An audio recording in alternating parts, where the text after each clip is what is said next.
Crazy Rich hampir nikahi ART Brondong, pernah pakai mukena mewah. Aksi sosok perempuan tajir asal Malaysia Dato Sharifida menuai kehebohan di media sosial.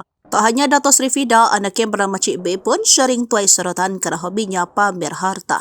Ia diketahui menjalin asmarah dengan mantan pembantu pribadinya Ahmad Iqbal Zulkifli. Jarak usia yang cukup jauh di antara mereka membuat romansa keduanya menjadi perbincangan banyak orang. Namun rencana itu tampaknya tak akan berjalan dengan mulus. Puteri Dato Sharifida yang bernama Cik B tak memberikan restu pada ibunya untuk menikah lagi. Ternyata di tahun 2023, Dato Sharifida lagi-lagi jadi perbincangan publik bukan hanya di Malaysia tetapi juga sampai ke Indonesia. Hal itu lantaran busana tak biasa ia kenakan untuk jalan-jalan. Akun TikToknya berbagi video tentang Sharifida yang memakai mukena bling-bling dan super lebar. Mau bertemu Allah harus cantik-cantik dan berwangi-wangian, tulis warganet tersebut.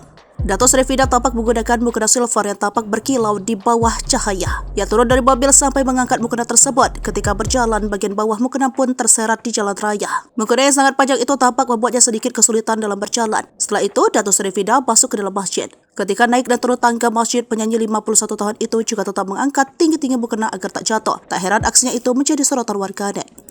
Beragam komentar kemudian memenuhi unggahan tersebut. Banyak yang tak habis pikir dengan aksi Dato Sharifida masuk ke masjid dengan mukena super panjang yang diseret di jalan. Ia sebelumnya juga pernah menggunakan mukena bling-bling jumbo itu di karpet merah ajang penghargaan. Saat itu ia mendapat banyak kritikan karena dinilai melecehkan agama. Terlepas dari kontroversinya, banyak yang memuji dirinya lantaran sukses berkat usaha dan kerja kerasnya. Namun ada pula yang meminta untuk tak takabur serta memamerkan harta benda secara berlebihan.